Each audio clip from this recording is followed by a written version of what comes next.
আসসালামু আলাইকুম। প্রিয় ভাইরা কেমন আছেন? আশা করি সকলে ভালো আছেন এবং সুস্থ আছেন। দেশ ও প্রবাস থেকে যারা আমার এই ভিডিওটি দেখতেছেন অবশ্যই আমার চ্যানেলটি সাবস্ক্রাইব করে দেবেন। প্রিয় ভাইরা, আজ আপনারা জানেন যে আজ 12ই জানুয়ারি।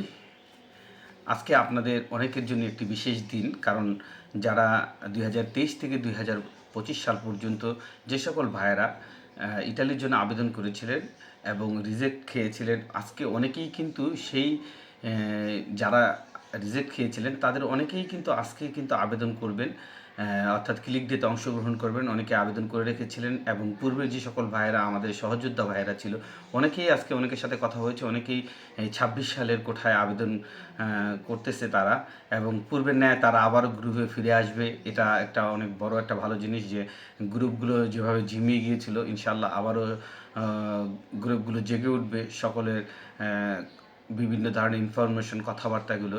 কিন্তু তার আগে একটু দুঃখের বিষয়গুলো হচ্ছে যে আমরা যারা ২০২৩ সাল থেকে এখন পর্যন্ত অপেক্ষা করে আছি কোনো ধরনের ফলাফল না পেয়ে, আমাদের কিন্তু হতাশার দিনগুলো এখনও শেষ হচ্ছে না। কারণ আমাদের সবচাইতে বড় হতাশা হচ্ছে আমরা ২০২৬ সালের জন্য ক্লিক ডেটে আবেদন করতে পারিনি। এর কারণ হচ্ছে আমরা এখন পর্যন্ত কোনো সুরাহা পাইনি। হয়তোবা আমাদের মাধ্যম বলতেছে প্রতিনিয়ত যে আমাদের ভিসাগুলো হবে, কিন্তু ৮০% যারা বলে যে ভিসা হবে তার মধ্যে ৮০%ই ভিসা হবে না।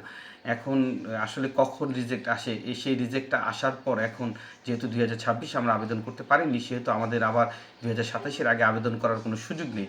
সেই ক্ষেত্রে আমাদের অবস্থাটা আপনাদের চাইতেও অনেক শোচনীয়।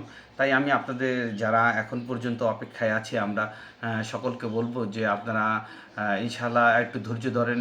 যেহেতু আমাদের আর কিছু করার নেই এই মুহূর্তে, যেহেতু আমাদের হাত পা বাঁধা, সেহেতু আমাদের অপেক্ষা করা ছাড়া আসলে আর কোনো গতি নেই। যাই হোক, শুভকামনা জানাচ্ছি। যখন এই ভিডিওটি পোস্ট হবে ততক্ষণে অলরেডি ২০২৬ সালের জানুয়ারির ১২ তারিখ সিজনাল ভিসার ক্লিক ডে অলরেডি। ততক্ষণ পর্যন্ত অনেকেই ক্লিক ডেতে অংশগ্রহণ করে তার কাগজটি সাবমিট করে ফেলবে ইনশাল্লাহ। আপনারা হয়তো অনেকে সবচেয়ে বেশি যে প্রশ্নটা করবেন আমি জানি, সেটা হচ্ছে রিসিভুতার বিষয়টা নিয়ে, যে রিসিভুতা কখন বের হবে বা কখন রিসিভুতার আপনার হাতে পাবেন।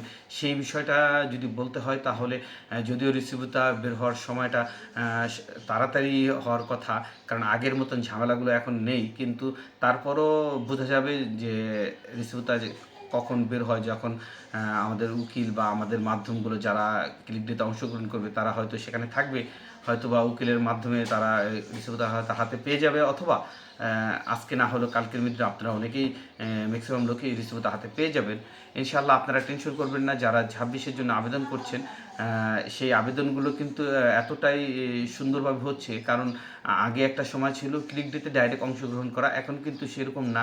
আপনার কাগজগুলো যাচাই বাছাই হওয়ার পর মালিক সব কিছু ডকুমেন্টস ঠিক থাকার পরে সে আবেদন করতে পারতেছে।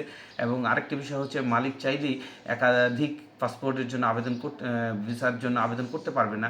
একটি মালিক সর্বোচ্চ ৩ থেকে ৫টি কাগজ জমা দিতে পারবে। সেক্ষেত্রে বলতে হয় যে বর্তমান সময়ে যারা আবেদন করবেন তাদের ভাগ্যটা অনেক ভালো, এবং হয়তো আশা থাকতে পারেন ইনশাআল্লাহ যদি আপনার জমার সময়টা যদি অনেক কম হয়, আপনারা ইনশাআল্লাহ খুব দ্রুত আপনাদের কাগজ বের হবে, এবং কাগজ যদি বের হয় ১ মাসের মধ্যে আপনারা সমস্ত কার্যক্রম শেষ করে ভিসাও পেয়ে যাবেন।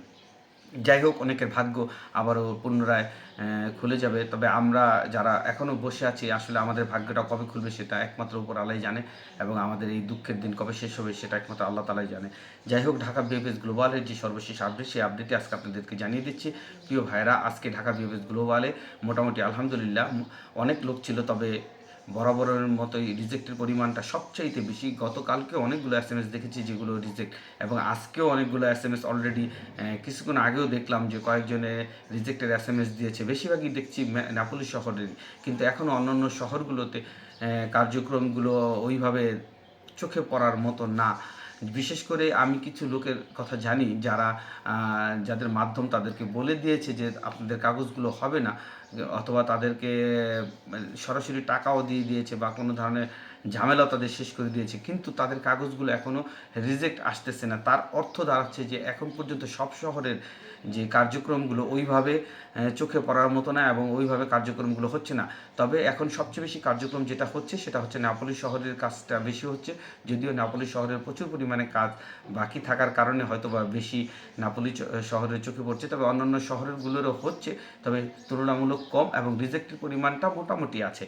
প্রিয় ভাইরা, আজকেও মোটামুটি প্রায় আমার জানা মতে প্রায় 7 থেকে 10 জন বা আরও কিছু বেশি হবে পর্যায়ক্রমে এর মতন কিছু পাসপোর্ট আজকে জমা হয়েছে। তার মধ্যে আপনাদের অনেকে প্রশ্ন করেন যে নাপোলির পাসপোর্ট কি জমা হয়নি। প্রিয় ভাইয়েরা, নাপোলির পাসপোর্টও আজকে জমা হয়েছে 2023 সালের, এবং 2024 সালের স্ক্যান কপি কিন্তু এখন অনেক রিজেক্ট আসতেছে, এবং সেই সাথে 2023 সালের সেপ্টেম্বর মাসের রিজেক্টের পরিমাণটা একটু বেশি। তবে অক্টোবর মাসের রিজেক্টের পরিমাণটা আগামী মাসে দেখবেন যে অক্টোবরের অনেক রিজেক্ট আসতেছে।